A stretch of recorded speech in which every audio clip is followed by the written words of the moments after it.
53 points in the first half, but only 6 of 31 shots came at the rim. Given your personnel this year, is that a shot diet that you're comfortable with, from a process standpoint, or would you prefer the guards and wings to try to get downhill more?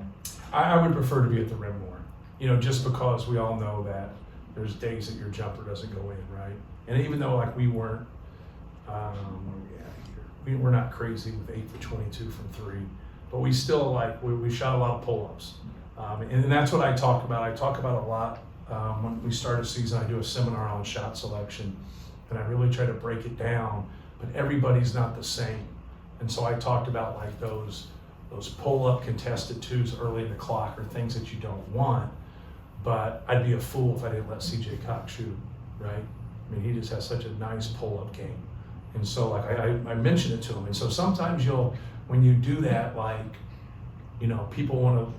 players want to think in theory, well, he does this. Why can't I do this? Well, he's proven that he can do it at a high clip. Our goal is not to get off a shot. Our goal is to get a really good shot from Purdue, for Purdue. But we don't want to pass up something good. And people always talk, well, pass up something good to get something great. I want to take good. It's just too hard versus quality teams. You pass up a good shot, you might never get a shot in that possession, as good as that. So it's something for us that we want to be on the hunt, we want to be aggressive.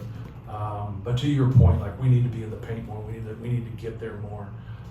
But threes have been a big part of what we do.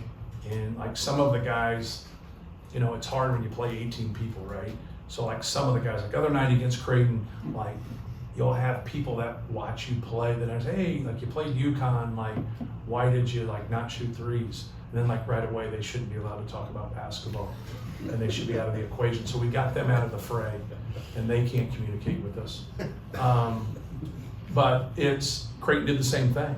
They played in a deep drop with an elite defender, and so Brayton's going to get more shots. We played Arizona last year. They played in a deep drop. Fletch and Brayton got more shots because of that. Well, that's what they want to give.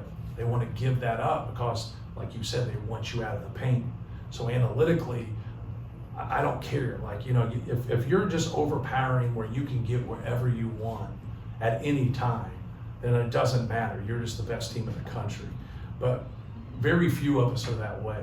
So you got to work towards getting quality shots, no matter where they come from. But a big piece of it is what the defense gives you. So when the defense gives you that, take it. Now they're well, is that what you're going for? They act like you're pushing a button. Okay, I want a 3, A. Okay, I want to pull up, B. It just doesn't work that way. It's competition, but schematically, this is what they're giving you. And what they're going to give us, we're going to take, as long as the person that's taking it, has shown that he can consistently make it. I hope that makes sense.